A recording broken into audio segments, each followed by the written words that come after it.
Suddenly so silent.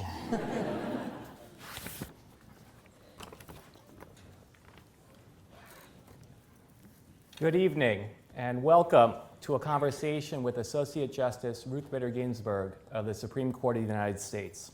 Many thanks to Duke Law School and Duke DC for sponsoring this event. My name is Neil Siegel. I am a Duke graduate, a Duke basketball fan, a former law clerk of Justice Ginsburg, and the David W. Eichel Professor of Law and Professor of Political Science at Duke Law School, where I also direct the law school's DC Summer Institute on Law and Policy. The Institute enables students who are thinking about law school to try it before they purchase it by taking short introductory law school classes taught by Duke Law faculty each summer in our nation's capital. The Institute is in its 5th year, and over the past 3 summers, we have been hosted in very fine fashion by Jones Day, one of our nation's premier law firms. Thank you once again, Jones Day. For the 5th year in a row now, we're 5 for 5. Justice Ginsburg is giving generously of her time and her mind by joining us for a conversation about law and life. Before becoming a judge on the DC Circuit in 1980 and a justice on the U.S. Supreme Court in 1993, she had already earned a prominent place in history. She persuaded those in positions of authority to honor to a much greater extent than they ever had, a truth that ought to have been self-evident, but historically has not been, that women and girls too are part of the people in whose name the Constitution purports to speak. Her work as a justice, including in recent terms when she has written some of the most important opinions of her career, has reflected her commitment to the equal citizenship stature of people who historically did not count, or did not count nearly enough in constituting we the people. The Justice will first offer us some highlights on the October 2016 term, that is the term that just ended in June, and then she and I will visit for a while. Justice, welcome, and thank you for making this evening possible.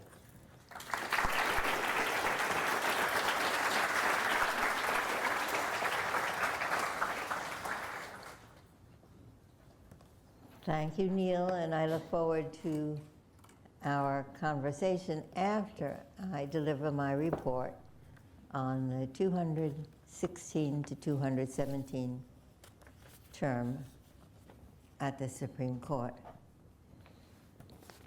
The largest headline news of the term was the appointment of a new justice to replace Justice Scalia. We sat with only 8 justices for 14 months. Neil Gorsuch became the 113th justice in time to join us for our April 2017 sitting. He had just 1 week between his confirmation and the start of the sitting, and he managed to prepare exceedingly well for 13 trying cases.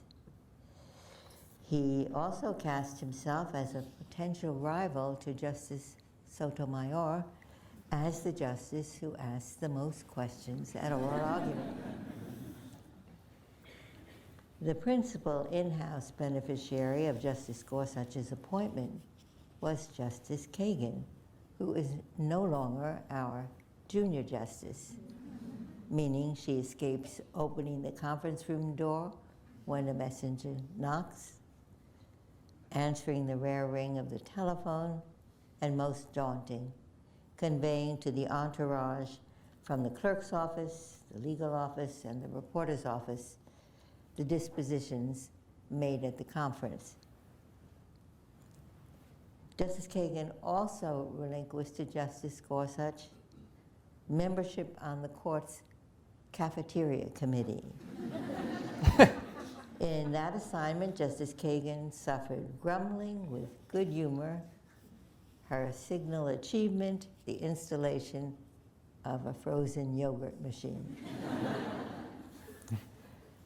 A new statistic was reported this term, adding to the laugh meter and the count of questions asked by each justice, the average number of words from the bench per oral argument.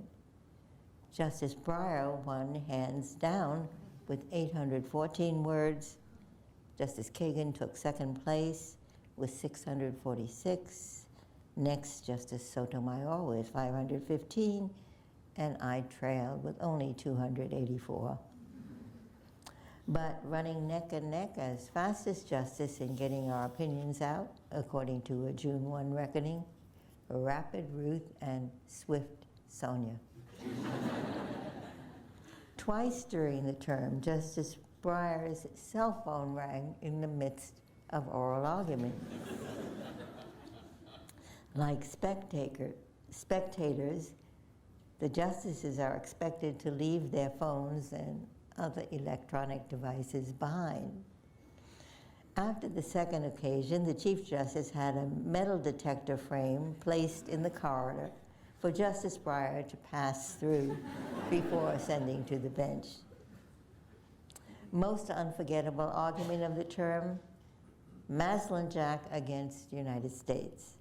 The question presented, could a naturalized citizen be stripped of her citizenship if she committed an offense and failed to report it on her citizenship application, or if she made a false statement on the application? The Chief Justice was visibly shaken. Some time ago, of course outside the statute of limitations, he confessed, he drove 60 miles in a 50-mile-per-hour zone. Would such a confession prompt cancellation of naturalization? Justice Kagan mused, can't count how many times I've lied about my weight. Wouldn't count.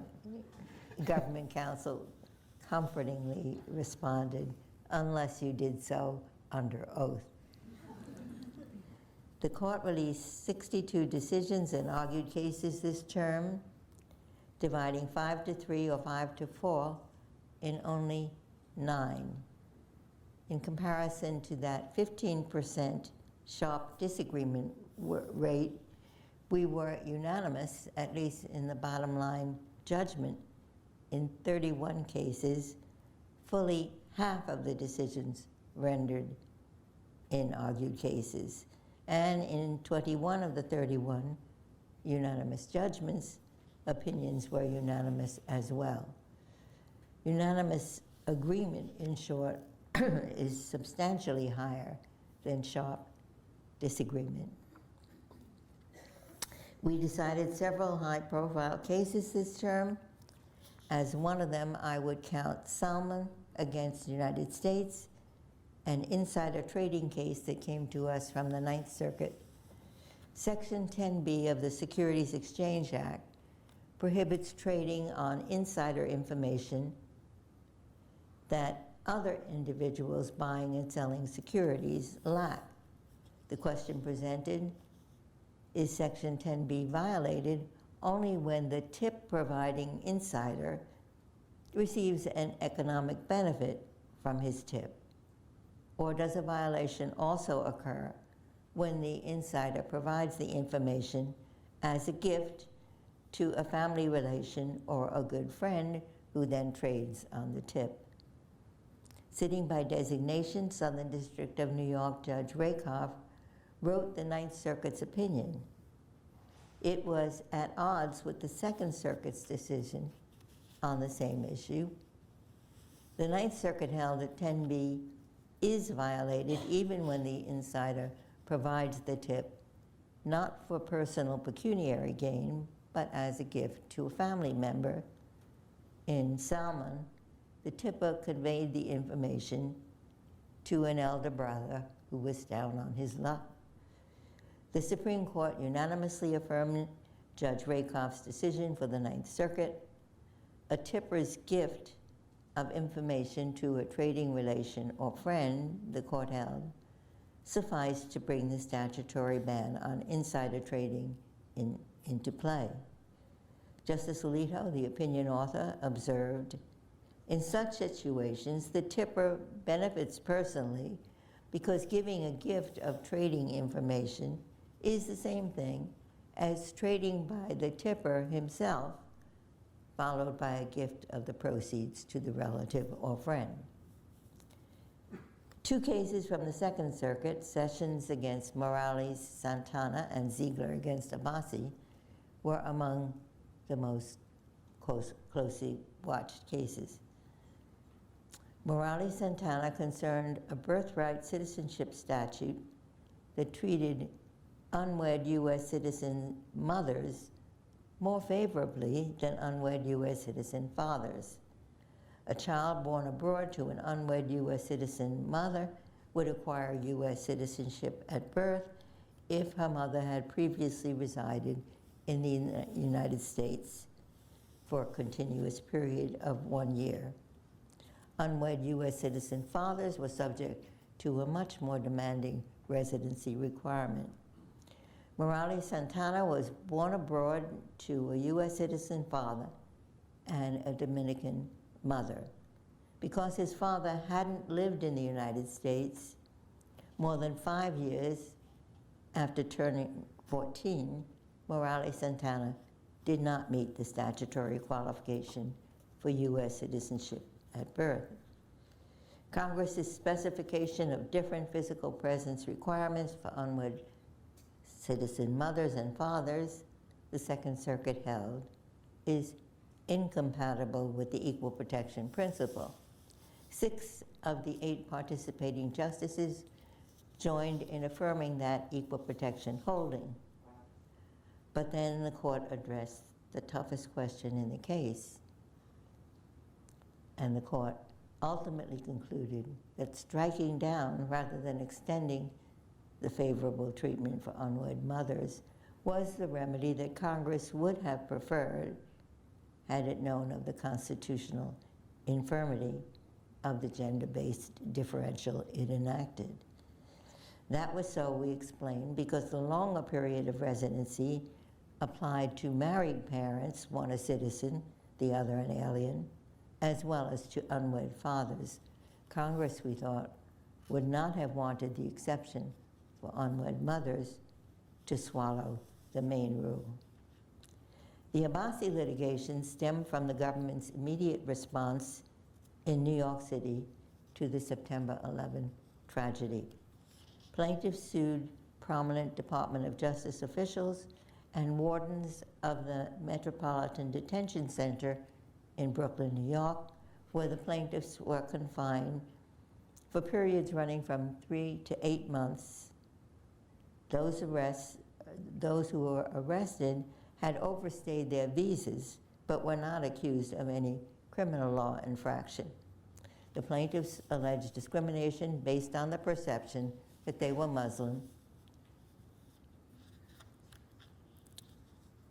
Their allegations were corroborated by an Inspector General's report. The plaintiffs charged that they were held in cramped cells for over 23 hours a day, kept awake by bright lights and loud sounds, day and night, denied access to basic hygiene items like toilet paper, soap, towels, toothpaste, and eating utensils, denied for extended periods telephone calls to families and lawyers, mail and visitors, frequently and unnecessarily strip searched and subjected to physical and verbal abuse, including being slammed against walls. The district court dismissed most of their claims. Reversing in part, the Second Circuit held that many of their claims could pass the threshold.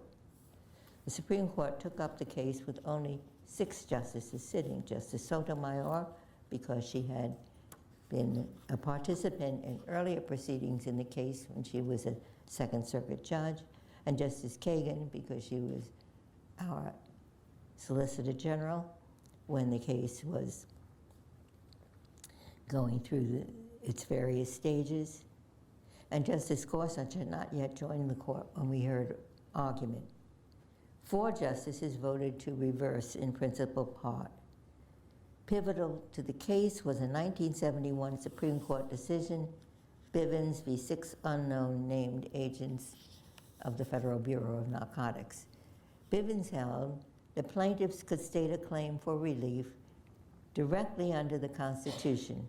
In Bivens itself, the Fourth Amendment's ban on unreasonable searches and seizures, even when there was no statute granting a right to sue. Restrictively reading our precedent, the court held that Bivens did not reach claims like those asserted by Abbasi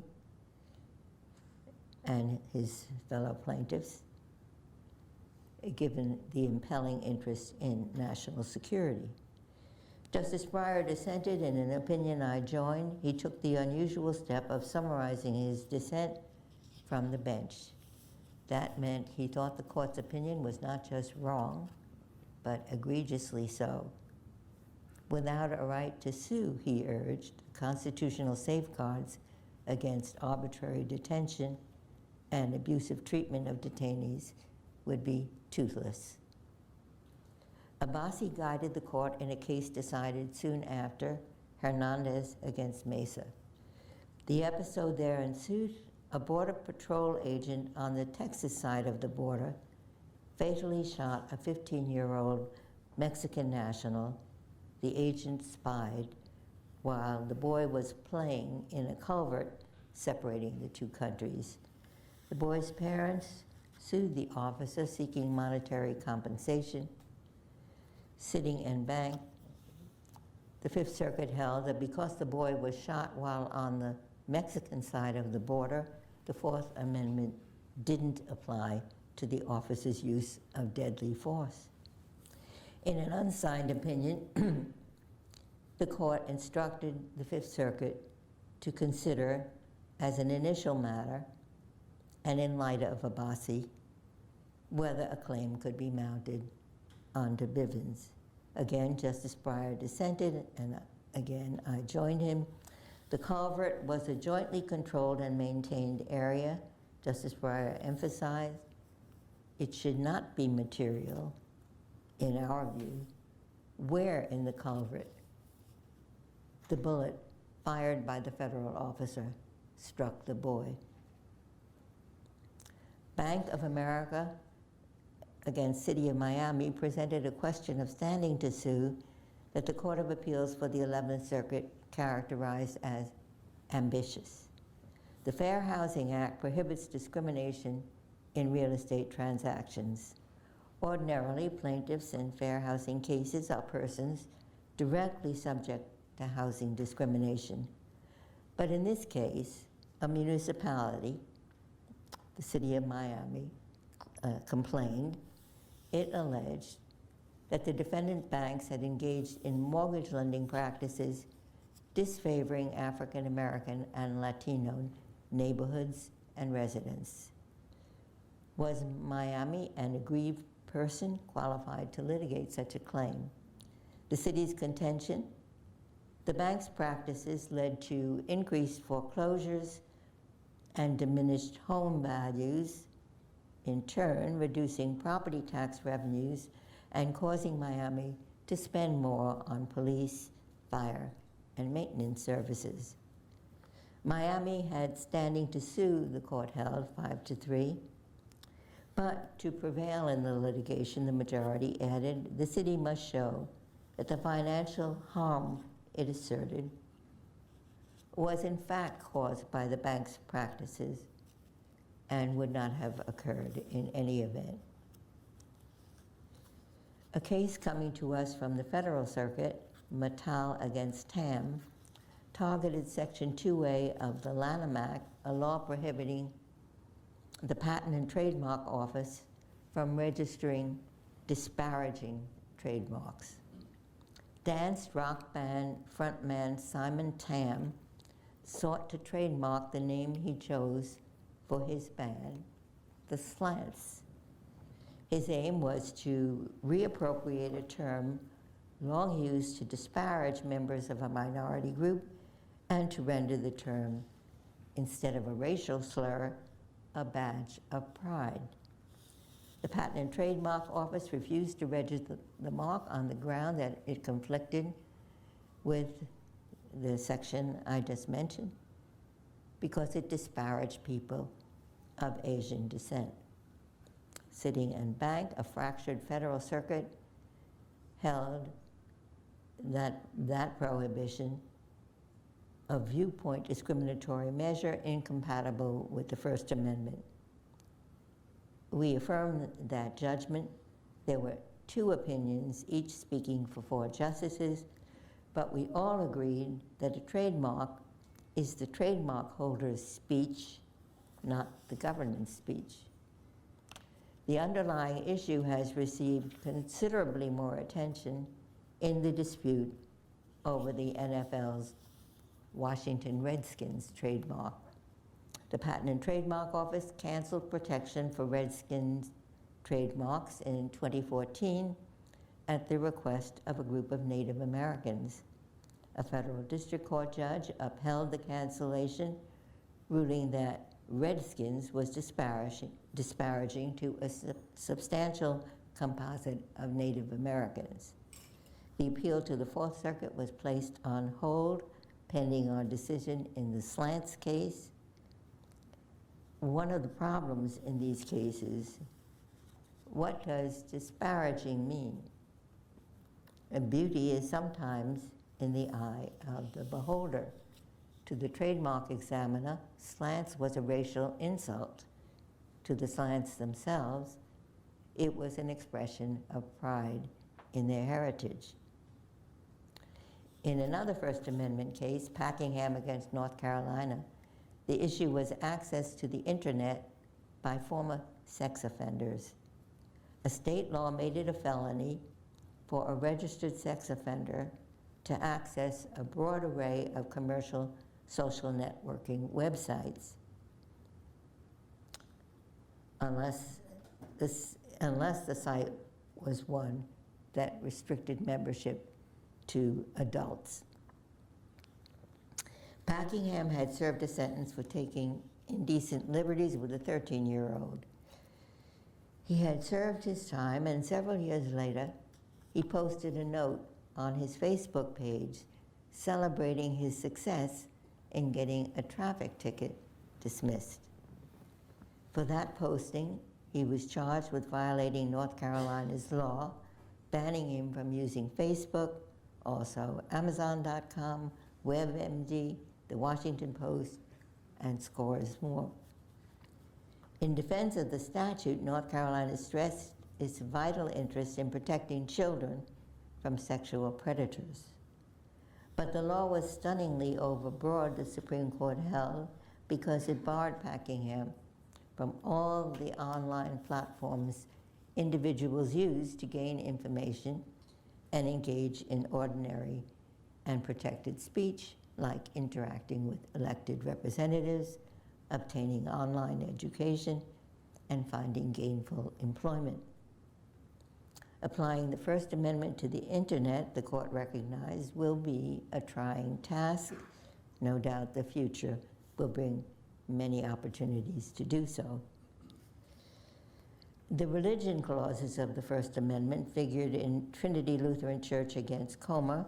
The case involved an application by the church to participate in Missouri's scrap tire grant program to resurface a playground at its preschool and daycare facility.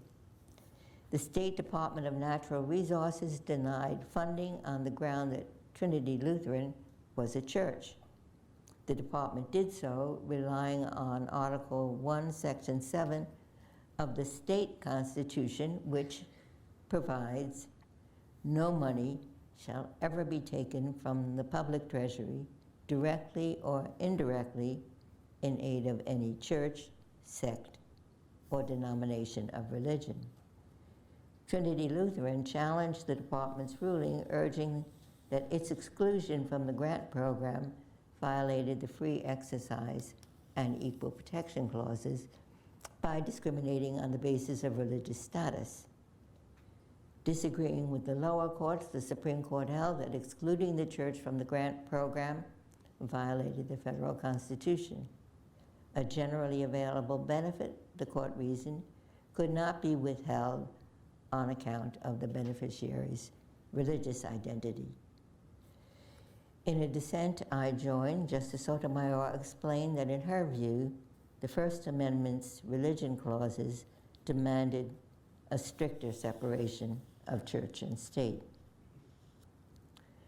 Two cases on our docket concern questions stemming from the court's 2015 decision in Obergefell v. Hodges. Obergefell held that same-sex couples must be afforded the same right to wed as heterosexual partners.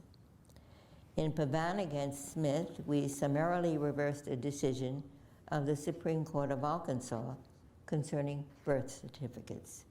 We held that a state may not deny to a married same-sex couple the right afforded under state law to married opposite-sex couples to have the name of the birth mother's spouse entered as the second parent on the child's birth certificate. At the same time, we granted review in a case arising under the Colorado Anti-Discrimination Act, Masterpiece Cake Shop against Colorado Civil Rights Commission. A baker, based on his religious beliefs, refused to bake wedding cakes for same-sex couples. He would sell them cookies and ordinary cakes, but would not create a cake celebrating their marriage. Colorado sanctioned him for violating the state's law, and we will decide next term whether the baker's claim to freedom of religion prevails over the state's application of its anti-discrimination law.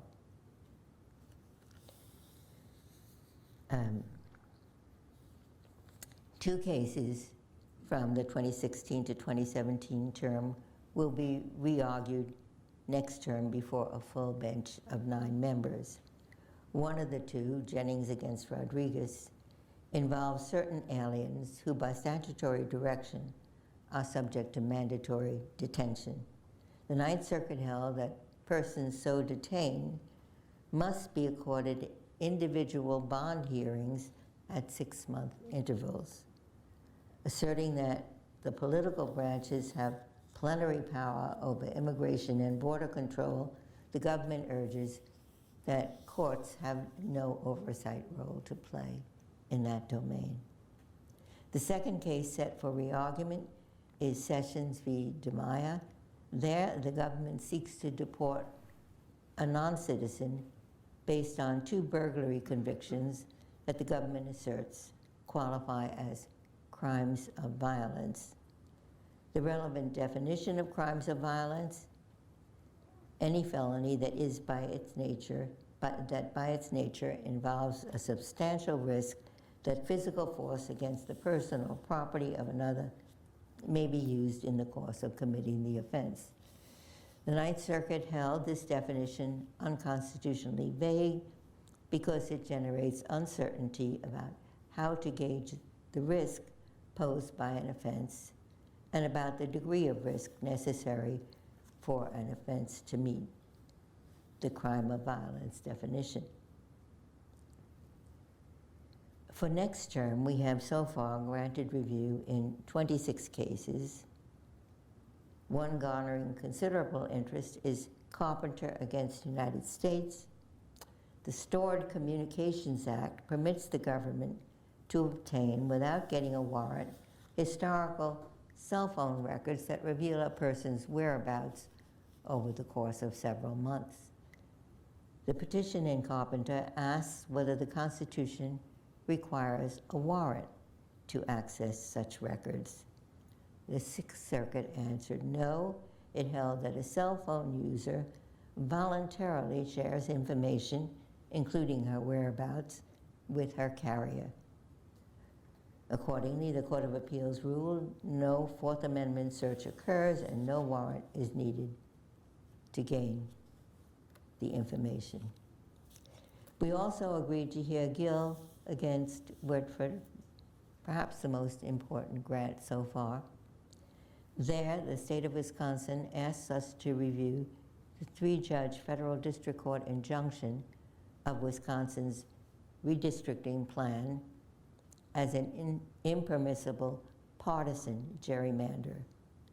So far, the court has held race-based gerrymanders unconstitutional, but has not found a manageable, reliable measure of fairness for determining whether a partisan gerrymander violates the Constitution. In 3 consolidated cases, we will consider employment contracts purporting to relinquish in favor of binding individual arbitration the right to pursue class or collective litigation. Such employer-dictated contracts, employees urge, violate the National Labor Relations Act right to collectively bargain. Initially, the government supported the employees, but recently it has switched sides, and now, relying on the Federal Arbitration Act, the government supports the employer's position.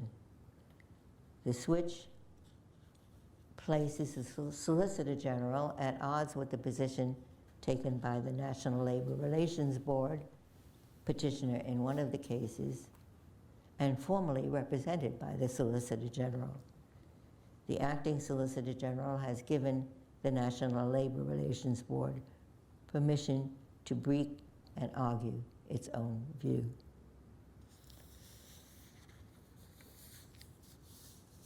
Finally, on June 1st, the government filed a petition seeking review of the Fourth Circuit's decision halting the president's so-called travel ban. That decision affirms an injunction against implementation of the executive order limiting travel to the United States by persons from 6 predominantly Muslim countries. The government also filed an application requesting a stay of the Fourth Circuit's injunction pending our review, as well as a stay of another injunction of the same executive order from the district court in Hawaii. After the Ninth Circuit upheld the Hawaii District Court's injunction, the government asked us to treat that stay application as a petition for review from the Ninth Circuit's decision. The court granted the petitions for review, consolidated the cases for argument early next term, and stayed the injunctions in part. Foreign nationals with a bona fide relationship with a person or entity in the United States continues to be sheltered by the Fourth and Ninth Circuit injunctions, and just this week we clarified that closely related persons include grandparents. A relationship is bona fide if it is a close familial relationship, and we decided that the government had been too restricted in what family relationships qualify as close. The court also said that other people who could not be brought under the ban include students admitted to a U.S. university, a worker who has accepted employment from a U.S. company, and a lecturer invited to address a U.S. audience. As to those individuals, the executive order may not be enforced pending our decision in the cases we will hear in October. One can safely predict, I think, that next term will be a momentous one.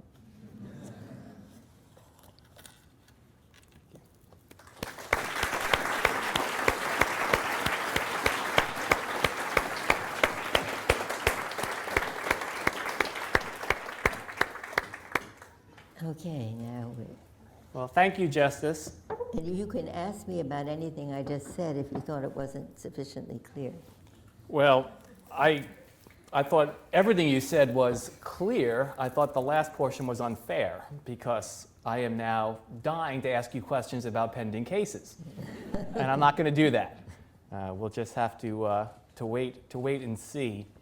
I was reflecting as you were speaking. We've done this 5 years now, and I'm wondering how proud of me you must be that every time we get together, there are all these people coming to see me.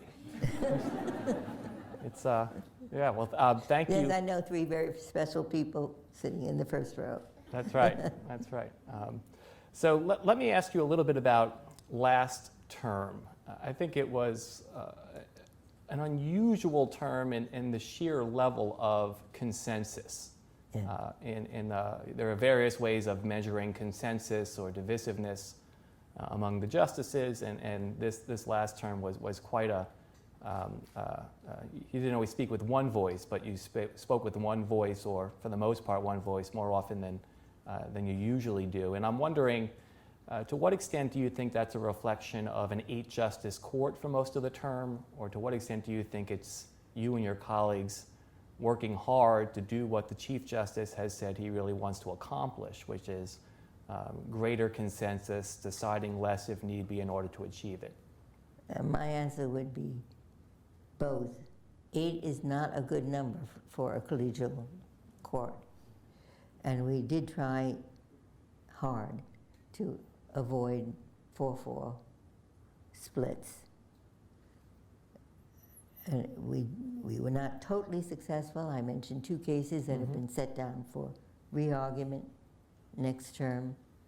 But I think that speaks rather well for the court that we were able to agree so much more often than we disagreed sharply.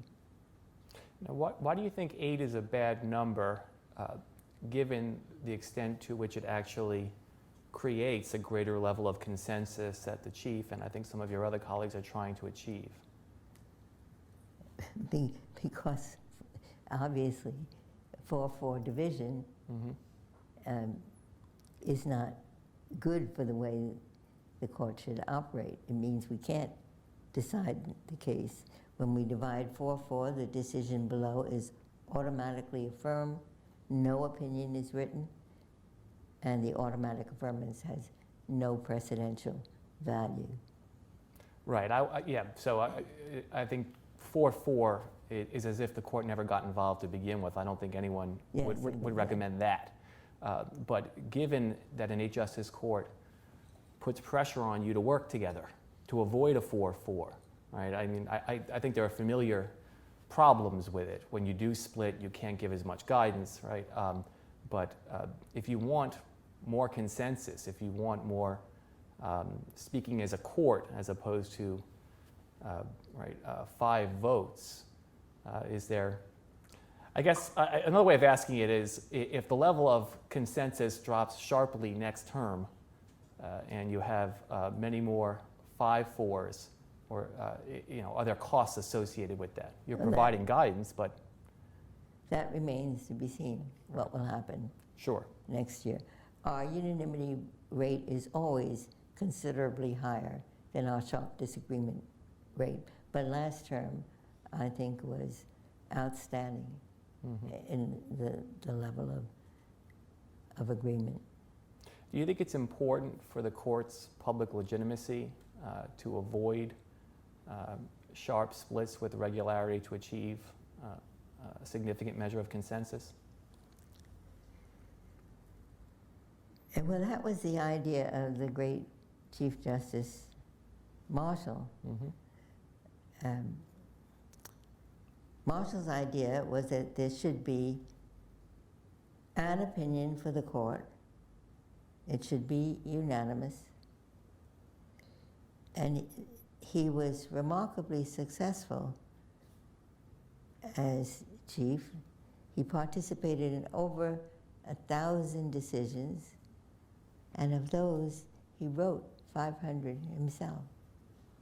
And the rumor was, and in those days, the court, what the members of the court did mostly was ride circuit. The country was divided up, and each justice had responsibility for a circuit. They would jog along dusty roads and complete courts, complete trial courts in the various parts of the country. So they did that most of the time. And then they had a session in D.C. when they all lived together in one or another boarding house. According to the legend, the chief would take out a Madeira from his own personal supply, and they would all imbibe, and then he would say, let's talk about case so-and-so. You all agree with me, don't you? And I will write the opinion. As the boarding house style of living broke down, as one and then another justice decided, why should we put up with this bad food at the boarding house? We have families, and we can live with our families. So that you can see that the level of unanimity began to drop, and even the great Chief Justice, before the end of his term, wrote a few dissenting opinions.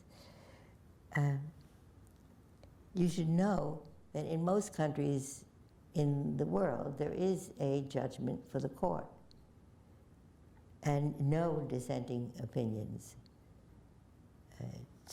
France is typical of civil law. There will be a judgment, comes out in a stylized form. The opinion author is not identified.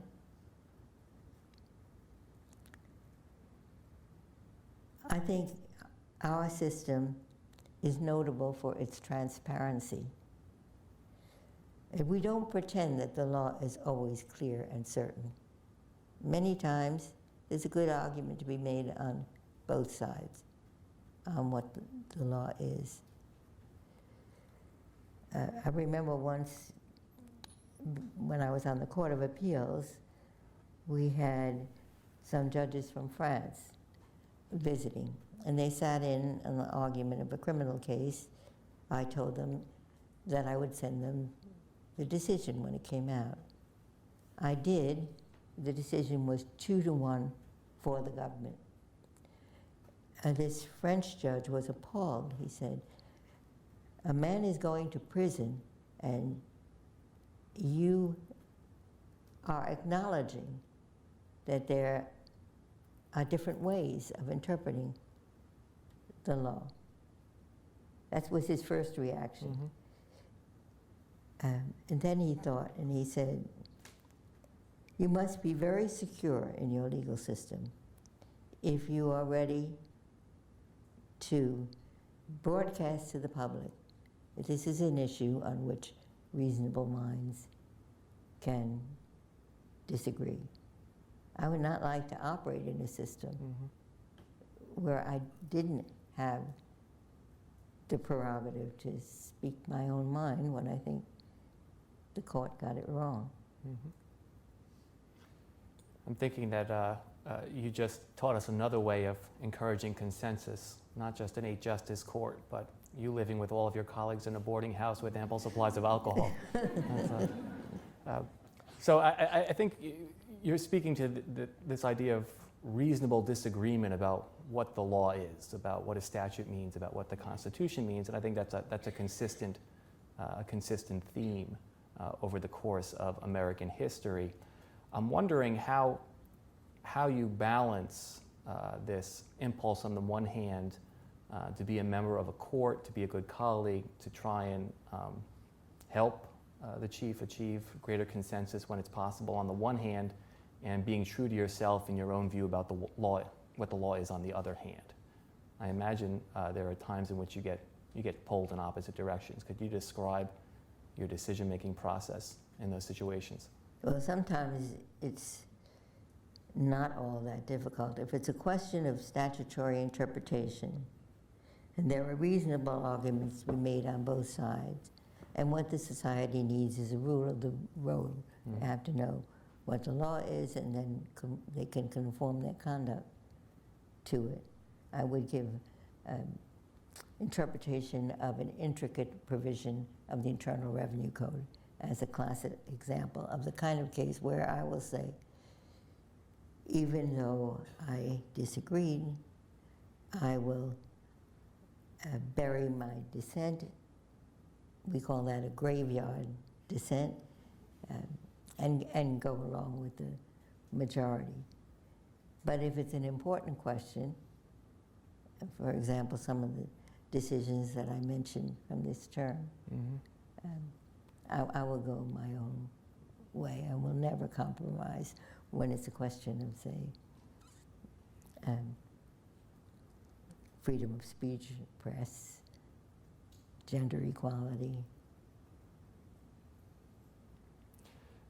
Do you think you and your colleagues, I mean, you must be aware of it. Does it concern you at all in those high-profile cases that people are focusing on, that you're not just giving voice transparently to reasonable disagreement, but there's not always, right, but often a predictable lineup of 4 justices appointed by one party, 4 justices appointed by another party, and then 1 justice appointed by one of those parties tipping it one way or another. I mean, I'm personally delighted by the reasonable disagreement when you have these unpredictable mixes of justices, and that happens more than people realize. But I do worry, right? I think we would agree that the court's supposed to be doing something very different than what's going on in democratic politics. But do you worry when it may not seem that way given the lineup of the justices in certain kinds of cases? But I wouldn't say it will inevitably divide on party lines. During my now 24 years at the court, the most, quote, liberal justices were both Republican appointees and Republicans, registered Republicans themselves, John Paul Stevens and David Souter. Even more dramatically, if you think of the composition of the Warren Court, Earl Warren himself was governor of California, who was a prosecutor. He was a strict law and order man. He came to the Supreme Court, and he took the court first in the direction of ending apartheid in America, and then in recognizing the rights of defendants in the criminal justice system. Another Republican appointee by the same president, President Eisenhower, was William Brennan, also considered a leading, quote, liberal judge. So it doesn't always come out the way the president expects it to come out. I'm quite sure that President Eisenhower was surprised by Chief Justice Warren and Justice Brennan. Yeah, I'm sorry to be a downer, but as you're speaking, I'm wondering when, if ever, we're likely to see that again. Because we've gone from a time in which we didn't have ideological parties. You had liberal and conservative wings of both parties, to a time in which the country is increasingly polarized and the parties are more disciplined and ideological, at least with respect to judicial appointments. And so that's... Well, that's a relatively new phenomenon. Yeah. Neil, if you will think back to 1993 when I was nominated, and the next year, 1994, when Justice Breyer was nominated, the vote in my favor was 96-3, although I had spent 10 years of my life litigating cases under the auspices of the American Civil Liberties Union. Not a single senator raised a question about that. Or go back further to the 80s when Justice Scalia was nominated, a certainly known quantity. Everybody knew about his textualist approach. The vote in his favor was 100%, not a single negative vote. And that wasn't all that long ago. And my hope is we will get back to those not so long ago days. I don't know what it will take. I think it will. We need people who care about our country on both sides of the aisle to say, let's get back to when our Congress was functional. Are there ways in which the court as an institution or individual justices have a role to play in getting our country back, that maybe we've lost our way and we need to find our way back? So something that comes to mind is the friendship that you and Justice Scalia nurtured for decades. Might we be better off as a country if there were more such friendships? Well, certainly, I think so. And they once were in Congress, senators of different parties who were very close. But my affection for Justice Scalia was not at all unusual to me. It was to some other people. But I had come from 13 years on the U.S. Court of Appeals for the District of Columbia Circuit, with a chief judge, Skelly Wright, who could not be appointed to the Fifth Circuit because Senator Eastland would block the way.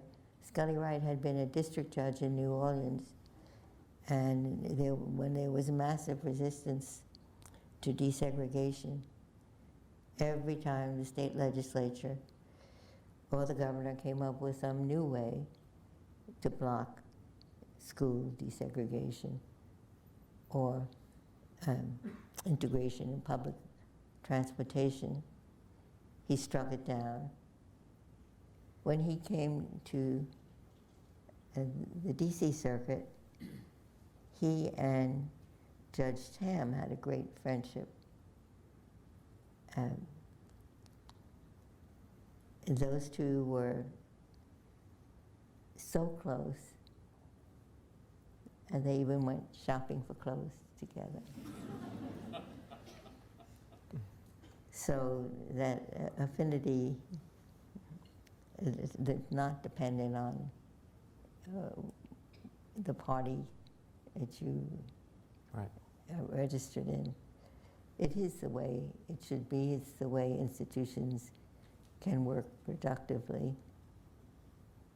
So I hope that in my lifetime I will see a return to the way it was in Clinton's first term. I'm taking note of the list we're compiling, right? So we've got the 8-justice court, the living together, the alcohol, and now shopping for clothes, right? So I think we're making real progress.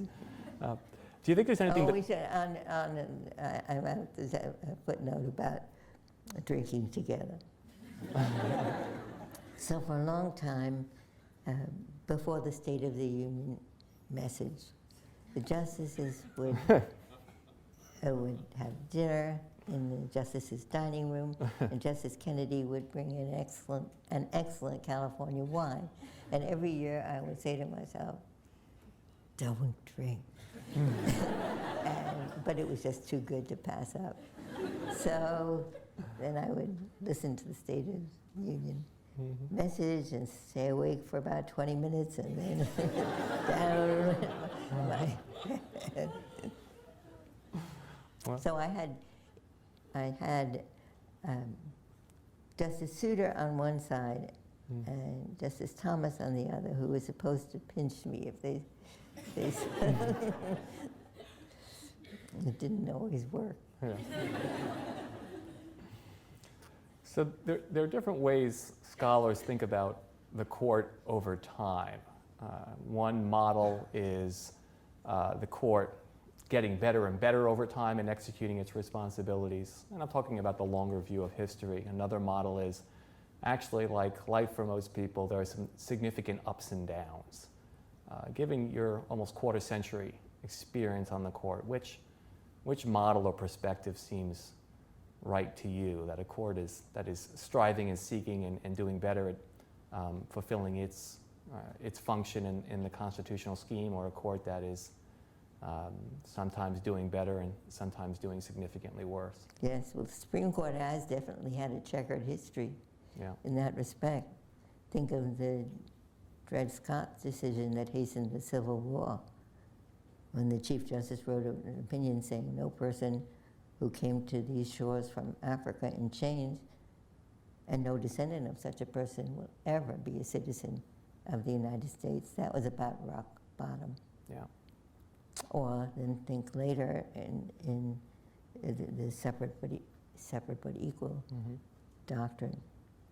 Or around the time of World War I, when people who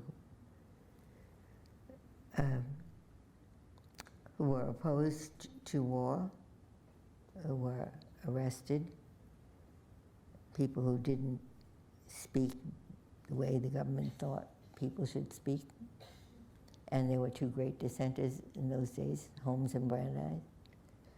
Or the New Deal court, they call them the 9 old men, who were declaring unconstitutional state and federal social and economic legislation, to the great consternation of President Franklin Delano Roosevelt, Mm-hmm. who was so mad he decided to try to pack the court. That was unsuccessful. The proposal was for every justice who remains in office after attaining age 70, the president could appoint an additional justice.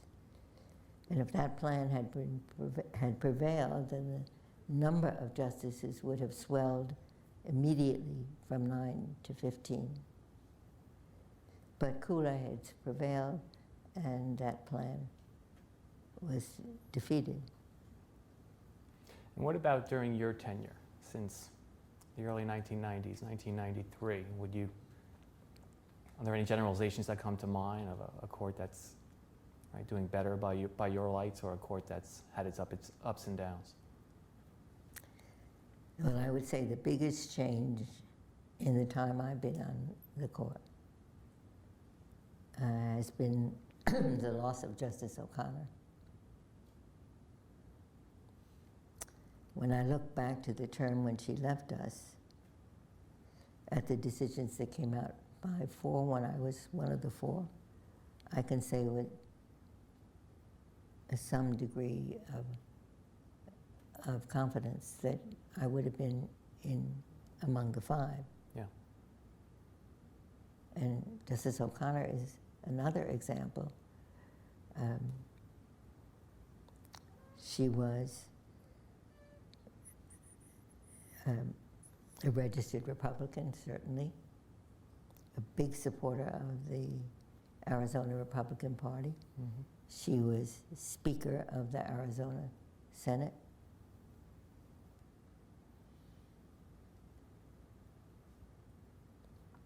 And she was a person who took very seriously a responsibility to take each case and give it her best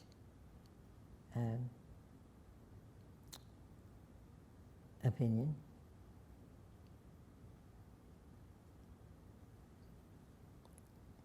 I think this was before I was on the court, but how the first time Roe v. Wade was up for a really serious challenge, there were 3 justices who prevented that from happening. Justice O'Connor, Justice Kennedy, and Justice Souter.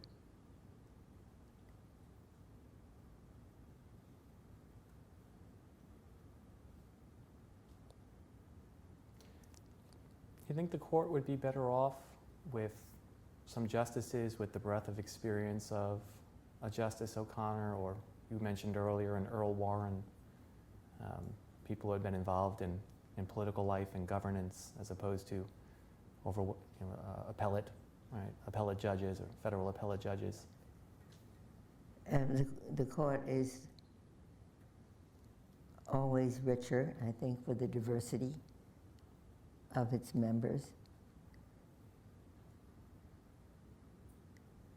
But I wouldn't want to have a fixed quota that Right. so many have had political experience, so many have to be appellate judges.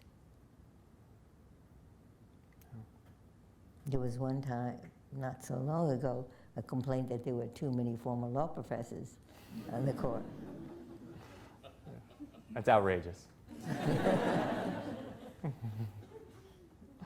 So it's easy to get behind the court when you agree with its decisions, but there have been times historically, sometimes it's liberals, sometimes it's conservatives, when Americans feel that the court is really headed in the wrong direction, not just in this particular case or that particular area of law, but really as a general matter.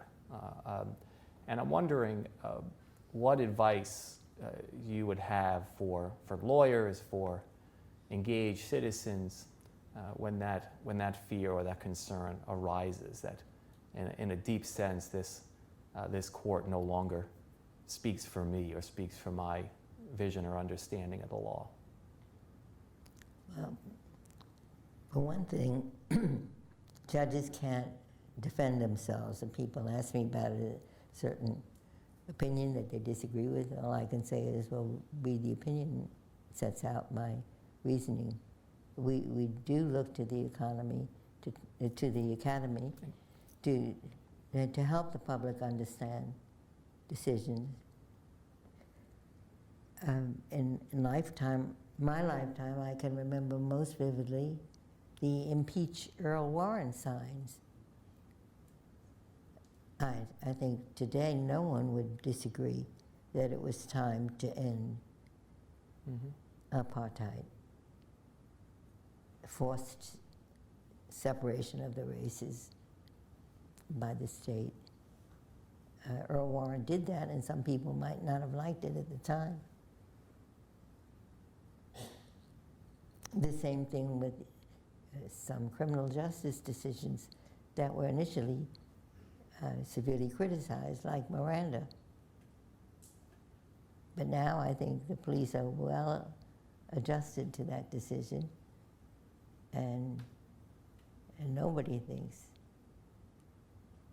that it's wrong to tell a defendant, to tell someone who has been apprehended, you have a right to remain silent.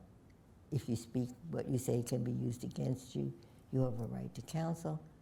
And if you can't afford a lawyer, the government must provide one for you. Those are rights people have. Why shouldn't they be told that they have those rights? Mm-hmm. So those once controversial decisions, I don't think are controversial anymore. Right, so sometimes criticism, very strong criticism of the court, right, at least the judgment of history has turned out to have been wrong. Other times, in some of the cases you mentioned earlier, it turns out to have been right. The court got it wrong. But it sounds like what you're suggesting is that there's a difference between strong criticism of the court you disagree with in court-respecting ways and strong criticism in court-disrespecting ways. I mean, what I worry about are efforts to fundamentally delegitimate. It could be the Supreme Court, it could be the courts more generally.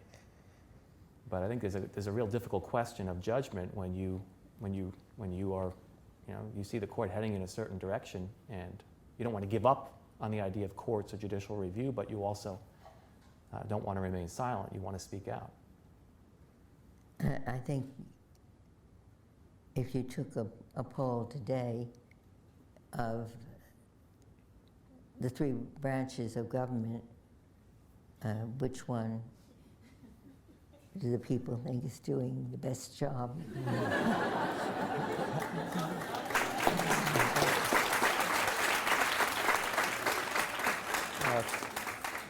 We'd be way out in front of Congress. There are, this is a lesson in life, there are advantages to extraordinarily low standards.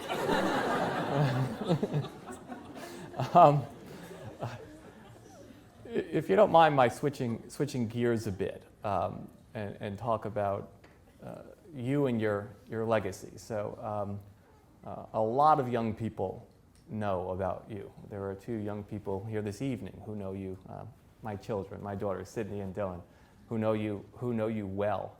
What would you most like young people to know about your life's work? There's one thing they could take away. What would it be? About my life's work? Yes. Could be as an advocate before you became a judge, as a judge and then a justice. Well, I have tried my best with whatever limited talent I have to help move society in a direction that I think is healthy for people. My first exposure was as a college student in the heyday of Senator Joe McCarthy from Wisconsin. There was a huge Red Scare in the country. And this was a senator who saw a communist in every corner and was hauling people before the Senate Investigating Committee, the House Un-American Activities Committee, and drilling them about some organization they had joined in the depths of the Depression. Then I had a professor of constitutional law who pointed out to me that there were lawyers standing up for these people and reminding our Congress that our Constitution guarantees our right to think, speak, and write as we believe, and not as a big brother government tells us is the right way to think, speak, and write. And that we have a Fifth Amendment that protects people against self-incrimination. So I thought that was a pretty nifty thing, that a lawyer could make a living and yet do good for the society in which she lives. Little did I know at the time that women were not wanted by the law in those now ancient days. Mm. This was at your experience at Cornell with the constitutional law professor? Yes, and seeing teachers who were much admired leave the classroom. There was one case of a professor of zoology who was loved by his students. He was removed from teaching because he had belonged to some socialist youth group in the 1930s.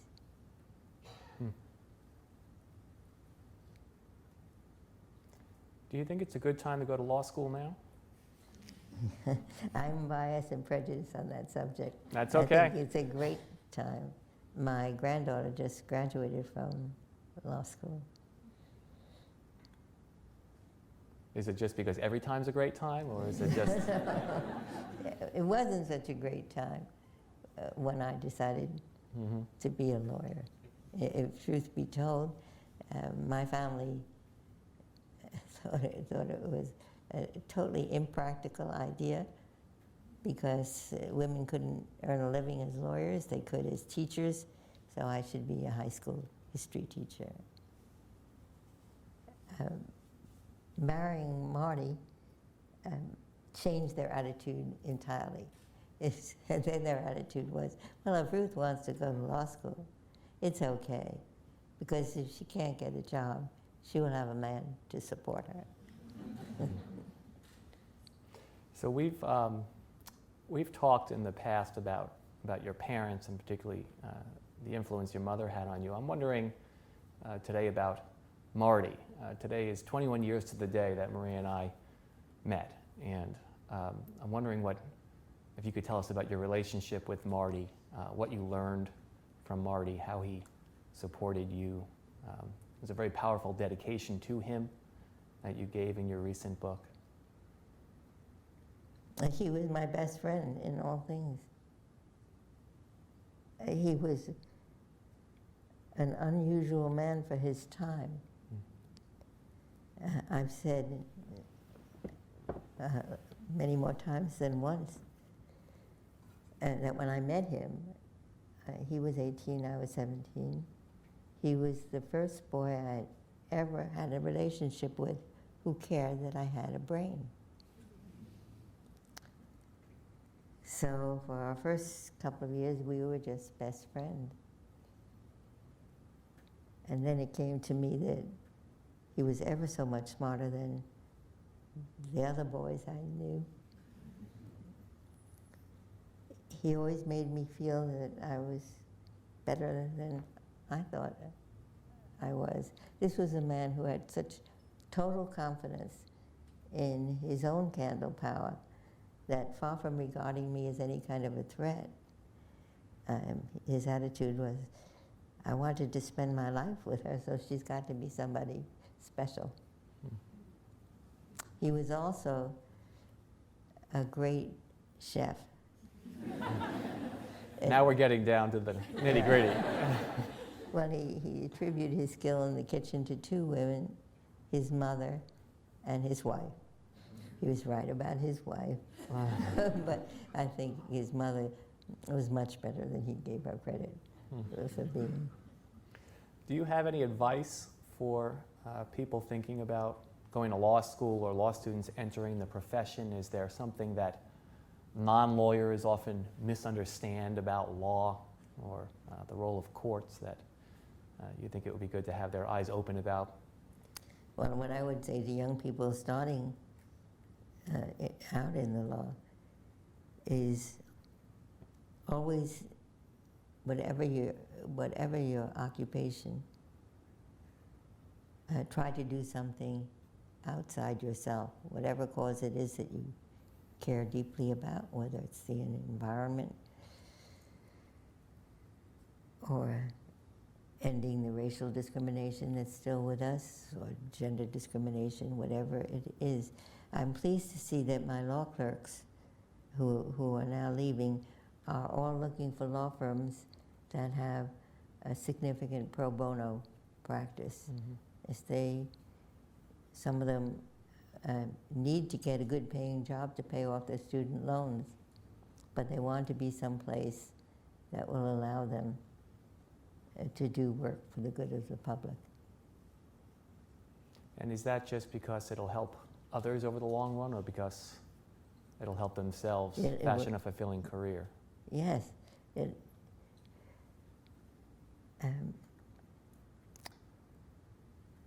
the days before I was a judge, I got the greatest satisfaction from doing things I was not paid to do, like starting the ACLU's Women's Rights Project.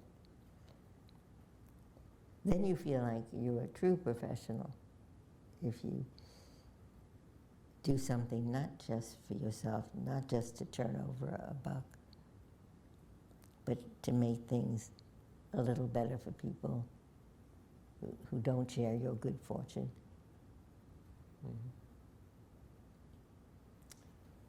Do you have any role models in mind, either that motivated you or could motivate young lawyers, or on the other hand, any cautionary tales? Because there are some people who are really living a rich, deep life in the law, and then there are a lot of unhappy lawyers.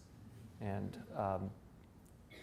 I hope I'm sending my students off to be living fulfilling lives and not being getting very well paid, but being very unhappy. So who comes to mind as either a role model or a cautionary tale that law students or young lawyers might keep in mind as they think about who they want to emulate or not emulate?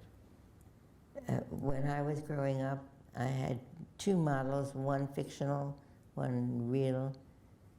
The fictional was Nancy Drew. And the real one was Amelia Earhart.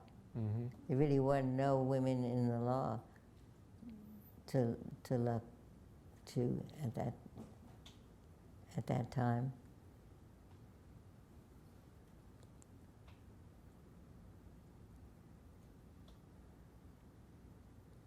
And how about legal role models? Thurgood Marshall, Charles Hamilton Houston. Well, going back in time, the Holmes and Brandeis descents, Marshall was, he set the pattern for what we tried to do. That is, he didn't attempt to get the Supreme Court to say separate but equal is inevitably unequal. the first time. He had building blocks leading to Brown v. Board. He turned away many cases where an injustice had been done. One is a case of a woman who, if I had known about her, would have been my role model, was Pauli Murray from North Carolina. She was not admitted to graduate studies at the University of North Carolina because she was not white, and she was more than a little distraught. So she wrote a letter to President Roosevelt, Franklin Delano Roosevelt, said, "You just spoke at Chapel Hill. This is a school that refuses to admit me. How could you, as President of the United States, speak at a school that excludes people solely on the basis of their race?" Well, Eleanor Roosevelt got a copy of that letter, and that began a great friendship between Pauli and Eleanor Roosevelt. There is a wonderful book telling about that friendship called The Firebrand and the First Lady, Pauli Murray and Eleanor Roosevelt. Didn't Pauli Murray have a deep influence on your own work? I think of what you did in that 70s litigation as in substantial part translating into legal terms her key insight about the ways in which race discrimination and sex discrimination are similar. Right? Yes. That they rest on stereotypes that destroy individuality and reinforce the inferior status of historically excluded groups. She wrote in the 1960s an article together with another woman called Jane Crow and the Law, where she pointed out that that our statute books were just riddled with distinctions based on gender, the underlying notion being that men are the breadwinners and women are the people who take care of the home and children. And so the statutes ranked people that way. Some young people today are surprised to know that for a good part of my life, women weren't called to serve on a jury. And that persisted into the 70s. In fact, the liberal Warren Court decided in 1961 that it was okay to exempt women from jury duty.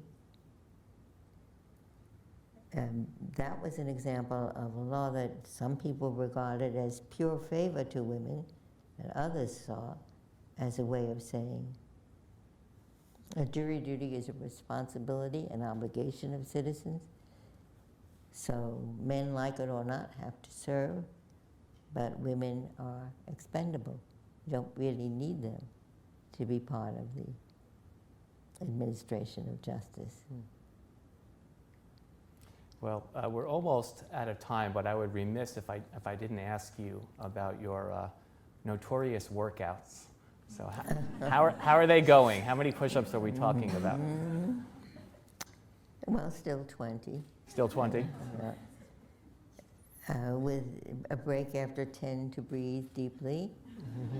And now we have planks added to that. Good. Have you gotten any of your colleagues on board? Yes, 2. Yeah. My trainer is now shared with Justice Kagan and Justice Breyer. Okay. And why only? This book will be out in October. And I just finished writing the introduction Okay. to it. And what about the rest of your colleagues? Not so much with the planks and the push-ups?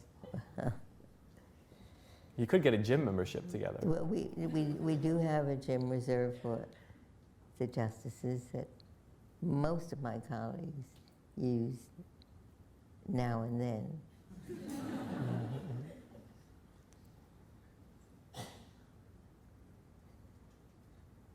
Well, there might be another way to consider of resolving disagreements, is meeting in the gym together. But I don't want to take any more of your time. I do want to thank you for being with us this evening for the 5th year in a row. It's the highlight of this summer program for our students as well as for the Duke community in DC. So please join me in thanking Justice Ginsburg.